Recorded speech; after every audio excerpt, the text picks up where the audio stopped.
Okay guys, welcome to episode 3 of BlackBox File, the BlackBox File. This case makes me really mad, and I know I haven't made an episode in a while, and I just took an original video that was like 11 minutes long, but I couldn't contain my anger, so I decided to redo this. So, this case happened in 2021, and it revolves around the Maguad family, and this happened in the Philippines. And so the main people in this story, or in this case, is Cruz the dad, Lavella the mom, and Gwen their biological daughter, which was the oldest daughter, and then Louis their biological son, which was the youngest, and Janice the dumb bitch. Anyways, she's the adopted daughter. And it also involves Esmeralda, which is a random fucking person that's not a part of the family, but knew Janice because of the orphanage that she was in. And I'm sorry, I'm not doing this really well. But anyways, it's just because I'm so mad. So basically how this story starts, I'm gonna try to do it like in a timeline that works in my head. But basically, Lavella, the mom, had a friend who had a house cleaner that worked for Lavella's friend. And that house cleaner was Janice. And basically, Janice was the same age, or not the same age, but around the same age as Gwen. And so basically, whenever Lavella and Gwen would visit, which was often,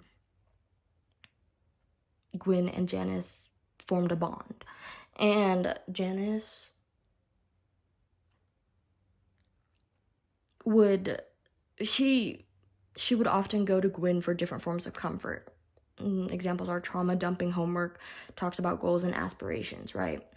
And basically the stories on trauma dumping was basically being like, oh, I came from a poor family, like I was in an orphanage, blah, blah, blah, blah, that I could give a damn about because, like I said in my original video, like anybody that is able to do something like this is like the only thing that I wish on them, which is a story from Greek mythology, because I love Greek mythology. I don't know what exact character in Greek mythology experienced this because I forgot his name, but basically he was punished by being attached to a chain where he was 5 feet from water and 5 feet from a hanging fruit.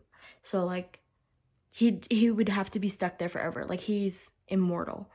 So whenever he got thirsty, or whenever he is thirsty, which is always, he wouldn't be able to take a sip of the water, nor would he be able to reach up to get the fruit. So, that's just, I really hope she gets stuck in that limbo because she wasn't able to receive full punishment within this realm of the world because the laws in the Philippines are just very lenient on minors.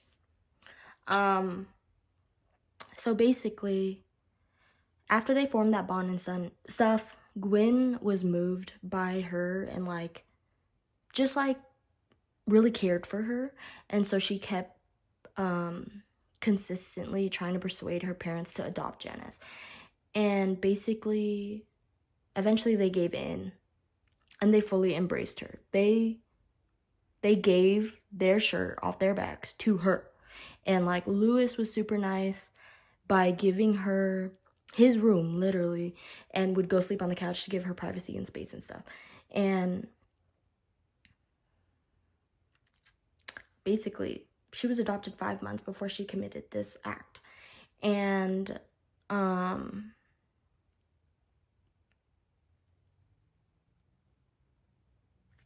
there were small red flags, basically, that were usually always forgiven because of assumption of her troubled past. And one of the events was basically the parents, Lavella and Cruz, had caught COVID-19, and there was 10,000 pesos in the house that was saved for an emergency fund. And basically when Cruz went to go look for that, they couldn't find it, and they found it in Janice's bag. And Janice apologized for it, and they forgave her because of assumption of her troubled past. And like other cases or other red flags were like basically, you know, she was like a very driven person at first, but then like as time went on, she just kind of gave up and started to become more troubled and like gave up on studies, was less hardworking, and like didn't do family chores and stuff like that, and would say sorry, but then still failed to pull through. Anyways, that story that I told you about, she went into the orphanage, by the way. So she gave Gwen a background story that her parents died. Wrong, false, no. Because once this story started circulating online in the Philippines, basically they traced it back to a missing persons case in 2013. And that bitch was Janice. The fucking person that was missing was Janice. And the biological parents of her were still alive, and she was the youngest of 3 siblings. And basically what happened to her and why she was stuck in the orphanage in the first place was her biological dad, Janice's biological dad, had a gambling addiction and basically did something with money and gambling. And her biological mother filed for divorce and then took 3 sums of money that she split into her 3 children. And then eventually all 3 of them were placed in an orphanage. That's how she fucking became an orphan. Should have stayed her ass in there. Anyways. My heart is beating so fast. Like, I'm so mad. Okay.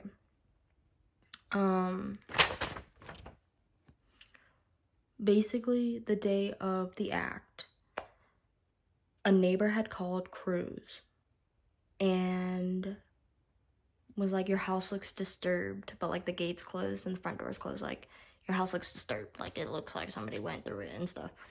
And so Cruz is freaking out. He's at work and he calls his wife, Lavella, and is like, hey, yo, you need to come back home. And Lavella is on a business trip. So she's on her way back and he's on the way to the house.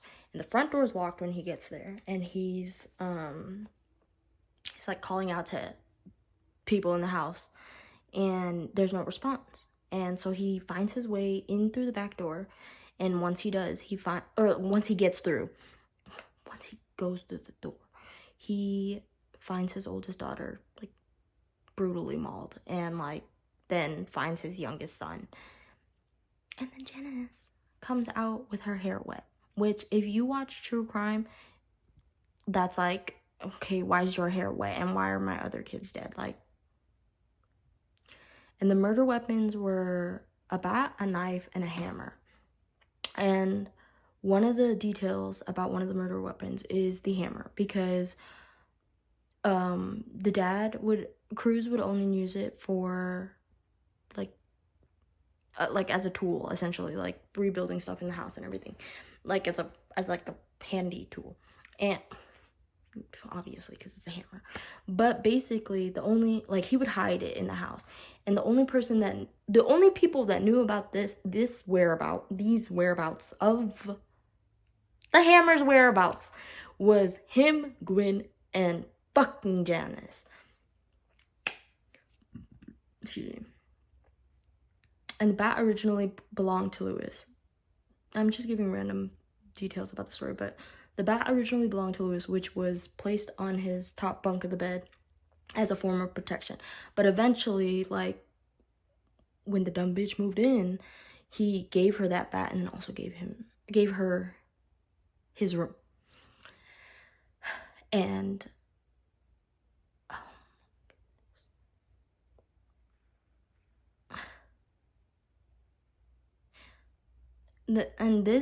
this is another random fact that I guess the police didn't like see relevant to the act, but she would often like talk about the movie Orphan that was made in 2009, which I think is a really big red flag. But anyways,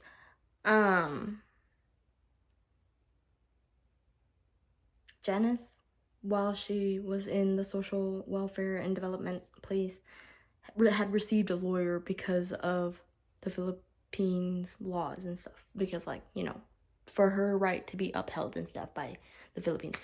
And she confessed to the murder.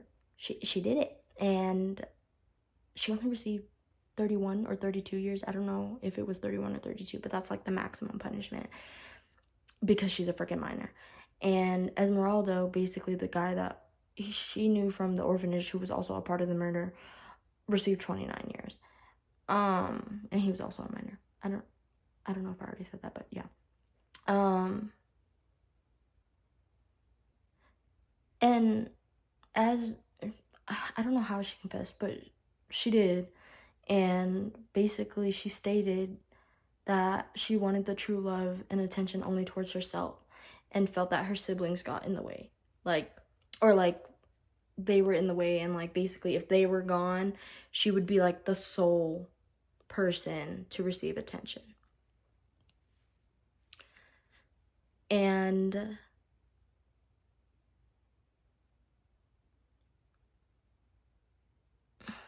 she didn't think she would receive time because she was a minor and stuff. And basically Gwyn and Lewis's parents, Cruz and Lavella, said they would have forgave her if she showed remorse when they had spoken to her. But she didn't. She laughed at them. And by the way, the biological parents of Janice were able to identify her once this case was circulating online because obviously she went missing and stuff. And she had a conversation with Cruz and Lavella going to like a memorial basically for Gwyn and Lewis, that like she's so sorry and stuff, and she dropped to her knees and everything. Like she was completely remorseful about it and like apologized and stuff. And they were saying like they don't hold a grudge against her or anything, and persuaded her to have like basically Janice confess and tell like the police and them about the events that happened and that took place.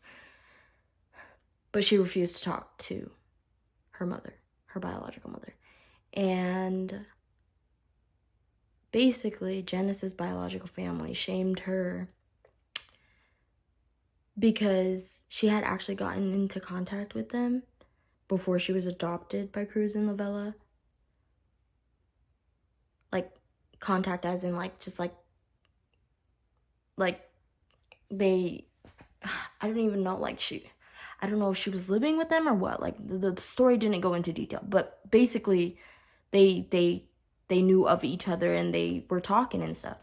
But basically her aunts and uncles and stuff shamed her because apparently Janice went away, like she left because they weren't good enough for her, because they were too poor and stuff. And for a fact, they should have shamed her. They should have shamed her for fucking even being born, bro. Like, what degenerate freaking sperm and egg? Like, bro, I don't even care. Like, I just hope that Gwyn and Lewis rest in peace, and that Cruz and Labella are able. I know that it'll never be fixed, but it's like, I hope that they're able to still proceed with their lives. And the other two that were involved, like, I hope that when you get out, you get hit by a fucking car. Anyways, I'm so sorry for the bad storytelling, and if it was a bad storytelling, and for the vulgar language, but her name's ugly, she's ugly, and she literally looks like the freaking character if the character was Asian from The Orphan, because I just don't care. I don't care.